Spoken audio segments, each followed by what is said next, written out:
the dead horse, which is whether to wear or whether not to wear a face covering. Well, you see, the thing is, the reason why that is still a current issue is because it's the visual representation of acquiescence. That proves to everyone around you that you are following the rules. Beforehand, when you were walking around the bloody supermarket, your beliefs were your own. But now they're not, because they're on your face. This is why I chose to write something on mine. Welcome to the New World Order, because that's where we're fucking headed.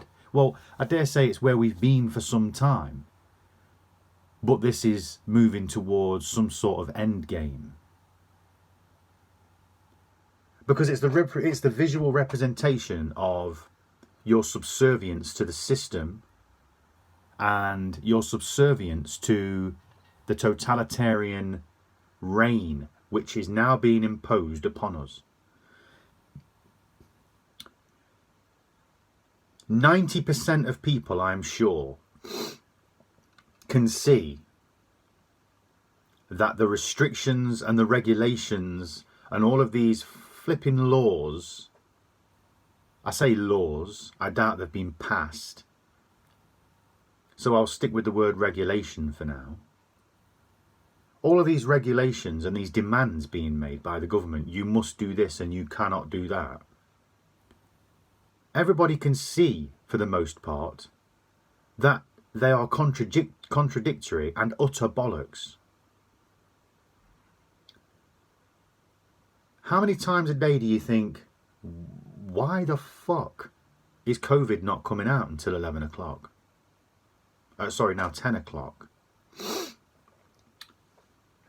Why is it that COVID's only going to attack people in groups of more than 6? I mean, it's absolute. If you wrote this in a book, it wouldn't sell, because it's farcical. If you wrote this as a story, let's just say you write 2020 down as a book, try and sell it. It's stupid. No one's going to want to read it. It's bollocks. If you were to read this story, you wouldn't want to continue reading it after the first few pages. If you managed to get through it, you'd say, and you'd put it down afterwards and say, well, that was the biggest load of bollocks I've ever read. How can I ever believe any of that? None of it makes sense. Nothing's connected. All of these decisions being made are absolutely so far-reaching, and it's unbelievable. But yet, we are all following the bloody rules. Why? Why are we following the rules, man? If you know that it's bollocks, then why are you following the rules? If somebody said to put your feet in a fire, would you do it?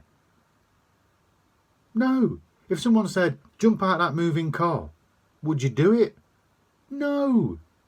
So why on earth are we all going along with this fucking plot when it makes no sense? I mean, what? Because we want to protect our grandparents. Jesus Christ, talk about hitting you where it hurts. Who doesn't love their grandma and granddad? Come on. Who doesn't feel ashamed when you feel like you might be putting somebody else's grandma or granddad in jeopardy? Come on, man.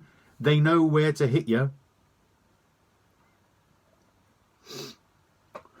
Remember this. The internet is just a group of websites that you can go on and access. Those websites haven't been, miraculously created out of some void of truth. No, they haven't. Those websites are there because somebody created them, and somebody created the information that is on those websites. Just because the information is on the website doesn't make it true, just like it doesn't make it false. So when you go on certain websites and you read, oh right, well this is happening and that's happening and these are the numbers and blah blah blah, That doesn't necessarily mean that that's the case. It's just because somebody's written it there. And what? Because it's an official body? Like the CDC or the government website, the UK Gov website, or I don't know, you know, the British Health, whatever it's called. I mean, come on, man. Just because it's been written on there doesn't mean to say it's the bloody truth. Just because it doesn't mean to say it's a lie either. Now, the point I'm getting at is, if you look higher into these organisations and you look at the funding behind them, you will start to see that there are people that fund these organisations that contribute massive amounts of money. I'm talking billions per year. These people are funding these organisations, therefore they will have an amount of say as to what these organisations project.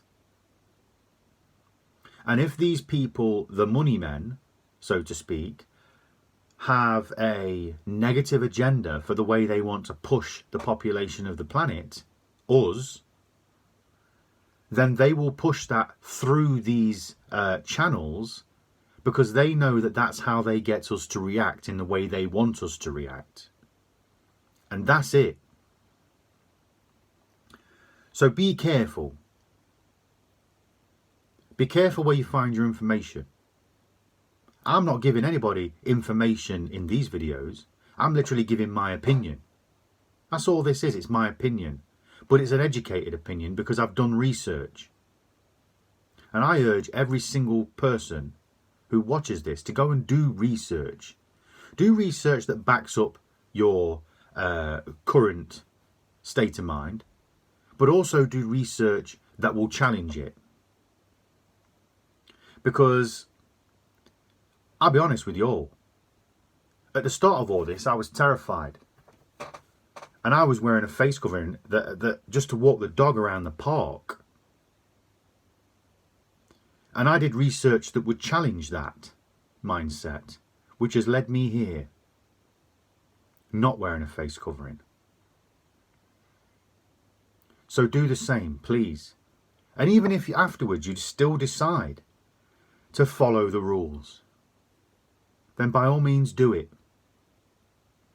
I won't give any judgment, because I understand that fear is a harsh mistress. Fear is something that is tough to get past. And you see, that brings me to this. Most people will follow the rules regardless of whether they actually believe in them, out of fear. Now, I don't know if anybody watching this remembers that I put together a video with slides and stuff like that in the very middle of the lockdown process. So you're talking 3 months ago now, maybe 4. I did a long video with slides and all that kind of stuff, and bits and bobs where there was words on the screen for you to read and what have you. That basically put across that it's all been about generating fear to control the masses. If you get everybody scared, they're easier to control. Because if somebody's scared, they go into fight or flight mode. And that's how you keep people controlled. It's a tactic that's been used for fucking centuries. It's not new.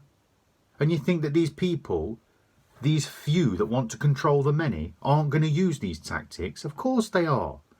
They can't afford the masses to rise against. They can't afford that. Because they know if we do, they fucking scuppered it. And it's as simple as that. So they're going to use all of these tactics. And the mechanism they use to spread this fear is us. We are the mechanism. Because if you think about it, you see 100 people wearing a mask, you're afraid. Because you think, holy shit, there must be something going on because everybody's wearing a mask. I ought to wear one then. And another way it works is if you're a person that doesn't believe in it, that's not so easily led, and you decide that you actually don't want to wear a mask, and you don't agree with all of the rules and regulations surrounding why people should, which, let's face it, you've only got to scratch the surface to find out that wearing a cloth face covering is bollocks. Ultimately, you will find that those kind of people will end up still wearing one because they are now afraid of what other people are going to say to them. So again, another way that the fear mechanism works to control and to stop an uprising. I'll say this. Anybody watching this, ask yourself what you believe. Do research that will reinforce it. Do research that will challenge it in equal amounts. And after that, decide what it is you believe. But I tell you this, when you decide what it is you believe, you better fucking act on it. Wholeheartedly. If that is to still follow the rules and acquiesce and bend the knee to, you know, the oligarch system, then do it. No judgment from me whatsoever, because you know what? Everybody's got the right to make up their own mind. But I beg to differ. And I dare say that most people, after doing their own research, one way and the other, will actually come to realise that they don't believe. That they actually feel like it's all bollocks. And if that is the case, then don't bend the knee, man. Don't acquiesce. Don't submit. Because the more people that don't submit, the more likely we are to succeed against this tyranny.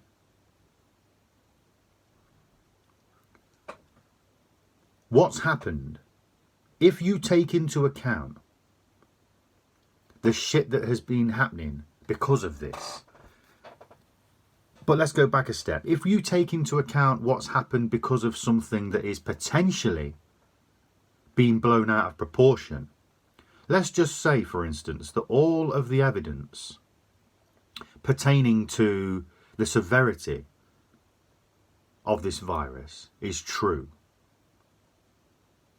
And when I say the severity of the virus, I mean the evidence pertaining to the lack of severity. The true severity of the virus, not the severity that is being promoted by people wearing fucking face masks and, you know, coming in at 10 o'clock and not seeing their family. Not that. I'm talking about the true numbers, the true severity of this virus. If you look at that, and then you understand that this thing isn't anything to actually fucking worry about, then you look at what's happened because of it. You realise that these people are actually committing crimes against humanity.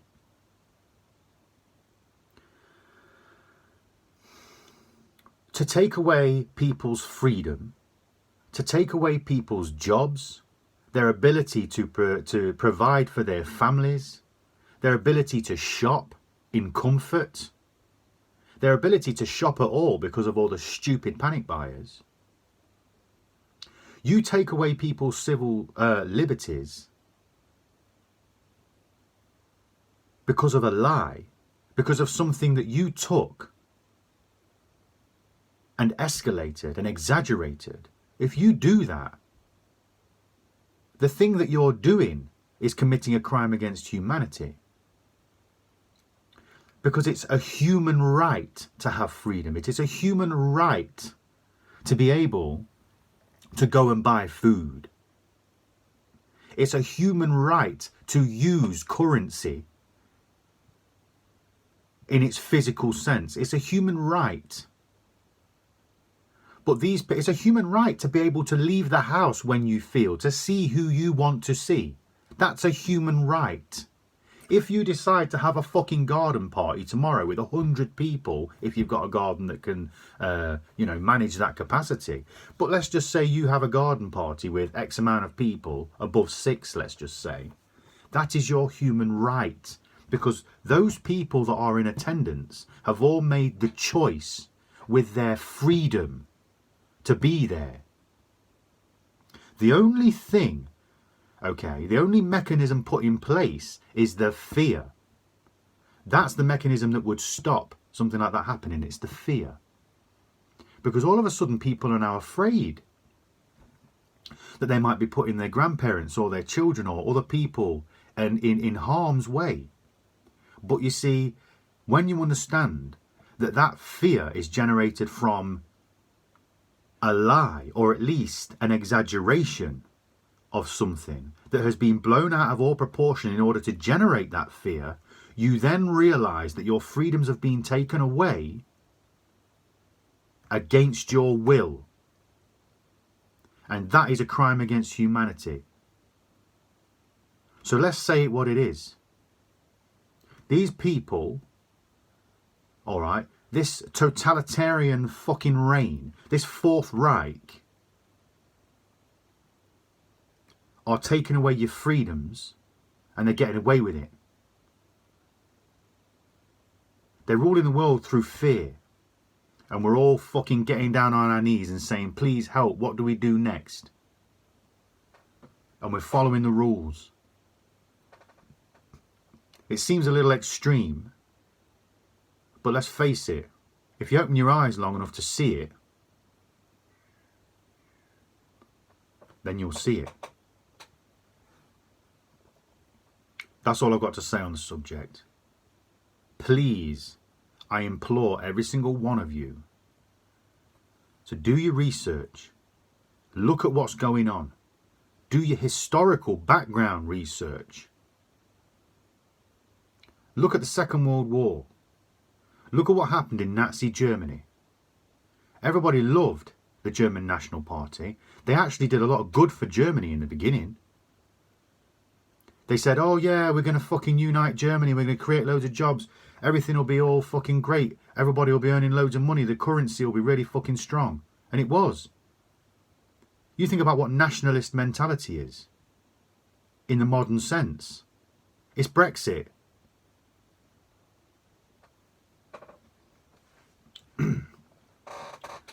The Conservatives were basically the British National Party. People were slagging off the fucking, the UK Independent Party and all that kind of stuff, or whatever they were called. But the Conservatives were just as bad. They were even worse. We'll get it done. We'll get you out of the fucking EU. Now, don't get me wrong. Whether you were for or against the Brexit scenario is irrelevant. The fact is, I'm making reference to the point that is very similar. It may not be 100% exactly the same, but it is very similar to what happened with regards to the nationalisation of Germany.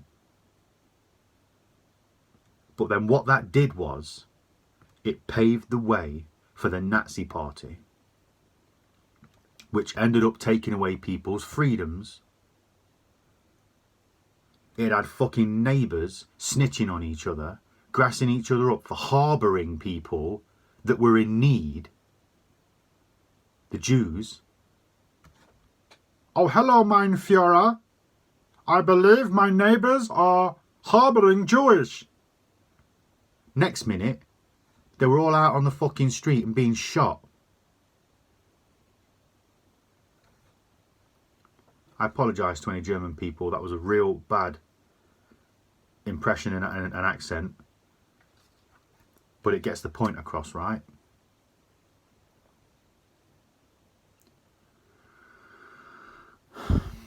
We've got to understand that these things have happened before and they worked.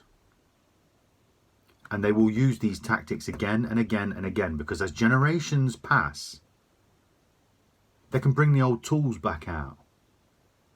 Because let's face it, all the people that were a part of that, they're all gone. They're all long gone by now. We never had to fucking deal with anything like that, so it's going to work on us because we don't understand it. And that's why it is working.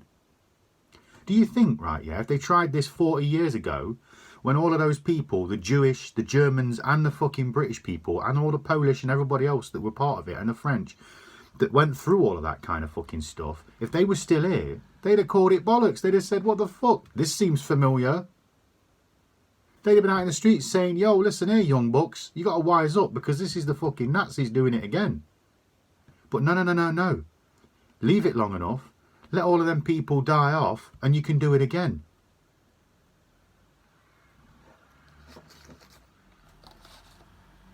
It's about time we said enough's enough. Because these cycles of history will continue to happen so long as we allow it to happen. And it's as simple as that. What we've got to do is put a stop to it and start thinking for ourselves.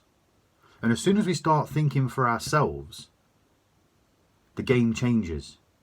Because now we're making decisions based on what it is we have looked at, not what we've been told. We are all investigative journalists, or at least we all have the ability to be that.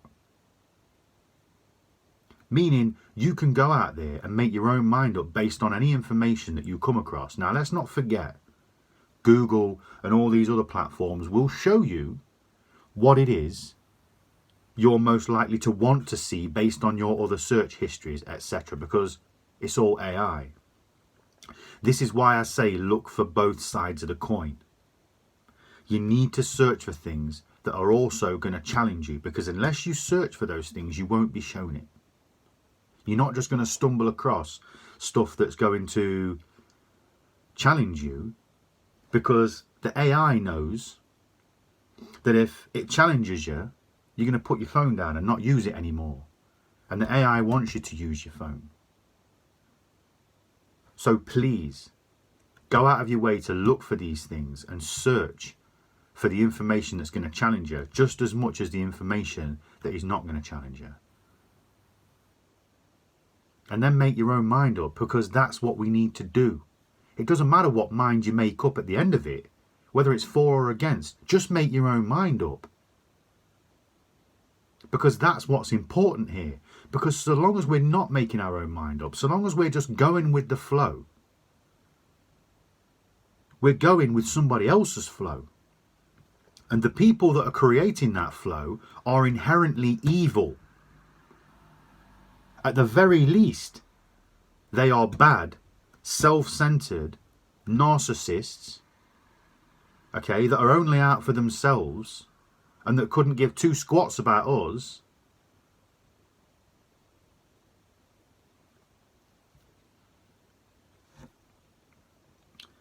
My final point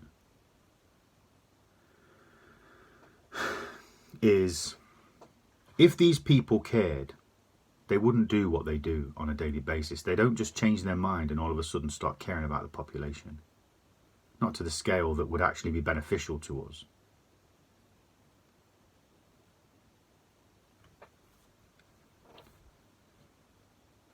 I wish you all well on your journey.